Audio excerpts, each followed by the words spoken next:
vocês que estão aqui, mesmo quem trabalha com acessórios, então com joias ou bolsas, tá? A não ser que você só trabalhe com bolsas. Então a gente tem poucos produtos na moda que não tem essa questão dos tamanhos, mas se você trabalha com vestuário, calçados principalmente, moda infantil, lingerie, no caso sutiãs, né, de quando você trabalha com tamanho de costas e taça. Eu fiz recentemente aí uma live só sobre lingerie. Se você ama lingerie também e perdeu essa live, dá uma olhadinha aqui no replay, tá aqui no meu feed do meu Instagram e também no meu YouTube, onde a gente vai ter, né, uma multiplicação de tamanhos de costas. Às vezes você tem 5 tamanhos de costas, e daí tamanho da taça, né, da copa, mas 4 ou 5 tamanhos, já resultando aí em 20 ou 25 tamanhos. Calçados, a gente tem mais tamanhos do que o PMG de um vestuário, por exemplo. Linha infantil também, bastante complexo quando a gente fala, assim, quem for trabalhar desde o recém-nascido até 12, 14 anos, né, de uma criança. Então, se você tem esse perfil de produtos que tem muito tamanho, certamente, se a gente só ajustar a correção aí da sua grade, você já vai conseguir dobrar o seu lucro e as suas vendas. É dessa forma que a gente consegue resultados tão rápidos e tão expressivos em questão de 8 semanas. Então, isso vai acontecer, tanto de você perder venda por não ter o tamanho, quanto o seu estoque micado ser por causa de tamanho. Então, muito comum quem tem negócio de calçados, às vezes tem um modelo que emplacou, que ele funcionou bem, só que você vendeu ele no 36, no 37 ou sei lá, no 38 e sobrou lá o 34 ou 39. Isso não é uma regra. Falar, pessoal, os melhores tamanhos são esses. Isso jamais vai funcionar. Vocês nunca vão me ver falando isso, porque isso é uma mentira de quem não é profissional e ouviu uma diquinha por aí na boca pequena e sai falando pela internet. Não é assim que funciona, tá? Porque a gente vai ter lojas que vão vender muito bem o 34 e 35, por exemplo, e que não vendem tamanho grande, e a gente vai ter outras lojas ou marcas, enfim, que vão vender muito bem o 38, o 39 até o 40 feminino, ou no masculino, vão lá pro 44, pro 45. Então isso vai de cada negócio, de cada posicionamento, da sua comunicação, do nicho que você vai trabalhar. Então, não existe receitinha mágica de tamanho que funciona para absolutamente todo mundo, tá? Isso a gente vai começar falando principalmente disso. Então, quando você faz uma projeção de grade que está incorreta e vai no chutômetro, ou vai na opinião do Josemico, ou vai na diquinha da internet que falou que 37 vende mais que 39, não necessariamente isso vai ser realidade para você, porque você vai ter um negócio focado em outros clientes que talvez comprem muito 39 e você não precisava tanto de tamanhos menores. Então, primeiro a gente vai pensar estrategicamente quais são os tamanhos que você quer trabalhar e por quê. Então, tudo isso vem lá de um estudo da estratégia do seu negócio. Quando a gente vai começar o nosso negócio, ou se você já tem um negócio, muitas vezes a gente vai recomeçar se você já tem um negócio, vai rever quem é o seu público-alvo de verdade. E, gente, público-alvo não é mulheres de 30 a 40 anos que moram em cidades urbanas e gostam de moda. Isso não é público-alvo, tá bom? Se você achava que era isso, já deleta. A gente tá falando de um nível muito mais profundo de quem são os nossos clientes e o que eles gostam, como vivem, do que se alimentam, qual é o estilo de vida deles. E isso vai permear também nos tamanhos. Então, sim, temos médias de tamanho para países. Aqui a gente está falando do Brasil, a maior parte de vocês são brasileiros, mas a gente tem uma grande audiência aí de fora do Brasil, né, de Portugal, ou brasileiros que moram fora, e gente que mora em todos os continentes. Nós temos alunos do Moda Sucesso Pro em todos os continentes, tá? Eu mesma trabalhei em mais de 6 países diferentes e a mesma regra vai se aplicar. Então, jamais eu chego num país e vejo, acho que aqui as pessoas são meio gordinhas, então vou fazer G. Não é assim que funciona, porque a gente tem pessoas de todos os tamanhos, em absolutamente todas as etnias. Mas sim, cada país também vai ter lá o seu tamanho padrão. Mas isso não é o que vai guiar a nossa compra de tamanho, sim a nossa estratégia de quem a gente vai atender. Então, explicando um pouco mais sobre isso. Aqui no Brasil, por exemplo, acho que já fazem uns bons 5 anos que saiu esse estudo do Senai, onde o tamanho médio da mulher brasileira, né, teve de crianças também, que já deu um bom indicativo aí das questões, do perigo da obesidade infantil, por exemplo, né, como as crianças estão crescendo em tamanho, né, de uma forma até não saudável, e do masculino também, mas me lembro, sim, especificamente do feminino, onde o tamanho médio da mulher brasileira não há muitos anos, até décadas, não é mais o 38 ou o 40, como se usa na ABNT, que são as normas brasileiras, né, para padronizar os nossos tamanhos, onde o P é o 36, né, e o M seria o 38, 38, ou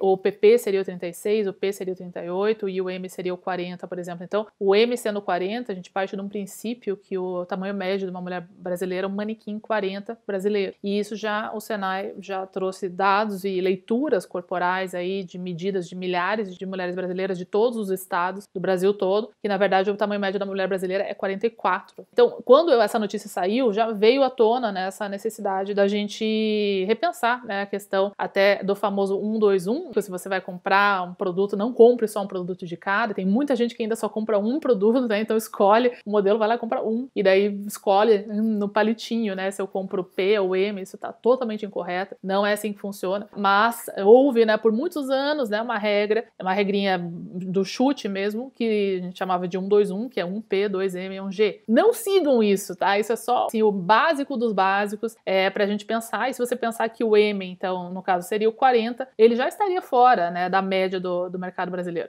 E por que eu digo não siga isso? Porque pode ser que você trabalha com um público onde o público, a média dos seus consumidores ou das suas consumidoras no feminino, por exemplo, seja de fato 44. Então, se você pensasse dessa forma, você nem ia comprar o 44, você ia comprar um 38, 2 40 e um 42, né? Você ia até deixar de fora o 44, quando na verdade provavelmente você precisaria de talvez um 42, 3 44 e um 46 que você nem tinha. Então vejam, todos esses exemplos que eu tô dando não é para vocês saírem comprando 44, 46, é para vocês entenderem o conceito e a técnica que a gente vai aplicar para entender qual que é o tamanho que você deve comprar. Então, aqui levando em consideração o tamanho médio da região que eu atuo, onde eu vou vender, e eu vou levar isso em consideração quando eu pensar no meu público-alvo. Então, se eu estiver, por exemplo, na Europa, já trabalhei na C&A da Europa, por exemplo, na equipe de estilo, de produto, a gente tinha, sim, tabelas de medidas diferentes, às vezes para países diferentes. Então, para os países nórdicos, o comprimento da calça era mais comprido do que para os países latinos, mas isso também era seguindo lá a BNT deles lá. Isso não quer dizer que eu vou comprar tamanho aleatoriamente, muito pelo contrário, e sim que eu vou ter que ter, então, cada vez mais um estudo focado naquela região para entender os tamanhos que mais vendem. Que a prova de alguma coisa funciona, que as pessoas querem alguma coisa quando elas compram, tá? Então o pessoal dizer, você tinha que ter isso em tal tamanho e tal, isso não é suficiente, e eu já vivi na pele muito isso, principalmente na Inglaterra, onde eu trabalhei mais de 10 anos com lingerie de tamanhos especiais. Então essa questão de gestão de grade, eu diria que é uma das minhas especialidades, por toda essa vivência que foram mais de 6 anos só na mesma marca, onde a gente atendia absolutamente todos os tamanhos que vocês podem imaginar. Se vocês conhecem aquele conceito de tamanho de sutiã,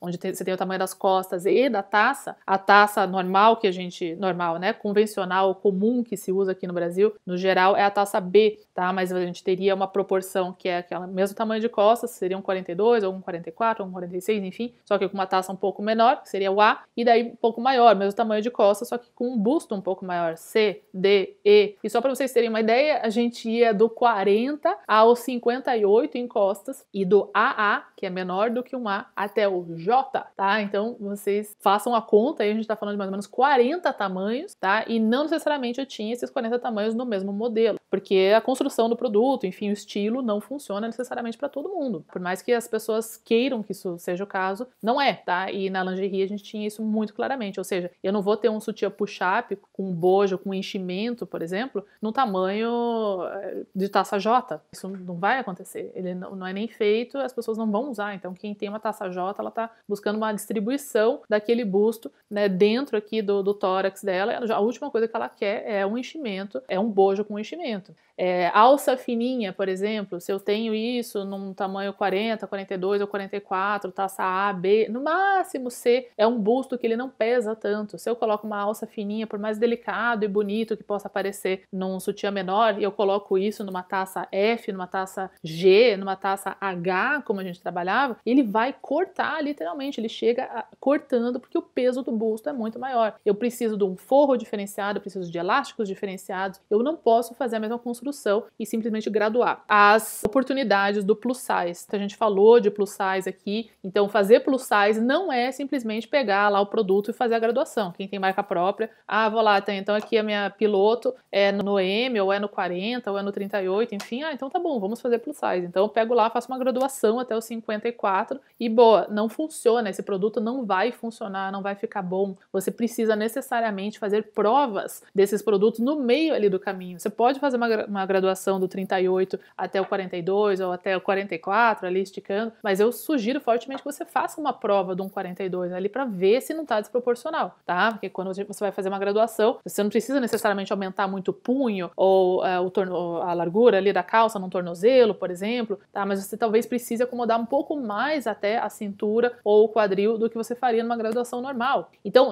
nesses casos, nessas empresas, a gente fazia uma gama de tamanhos muito larga, a gente também fazia prova de vários tamanhos no meio do caminho. Então, ia fazer lá do 42B, aí fazia do 46D, aí fazia do 48F, daí fazia do 50H, e aí ia para eu ver aonde que às vezes eu tinha que mudar um aviamento, eu tinha que colocar um reforço, eu tinha que fazer um pence, uma prega, enfim. E sim, esse produto vai ser modificado para que ele realmente atenda aquele tamanho. Então, essa é a minha escolha estratégica dos tamanhos que eu vou oferecer. Então, vocês estão pensando, vou trabalhar com plus size, ou vou trabalhar com petite. É outra oportunidade, tá, gente? Pouca gente conhece esse nicho que funciona muito bem. Inclusive, eu tenho uma aluna, ela é uma médica ginecologista, ela usa 34 e ela se tornou uma influenciadora da própria loja dela, né, por vender produtos e moda para mulheres bem pequenininhas, bem magrinhas, enfim. Então, ela usa manequim 34. E ela tem dificuldade de se vestir e encontrar roupas, porque ela não vai usar roupa de criança. E idem para sapatos. Quem tem o pé muito pequenininho não quer comprar sapato de criança. Quem tem o pé muito grande não quer comprar sapato de homem. Então são oportunidades. E é aqui que a gente escolhe a nossa estratégia de tamanhos.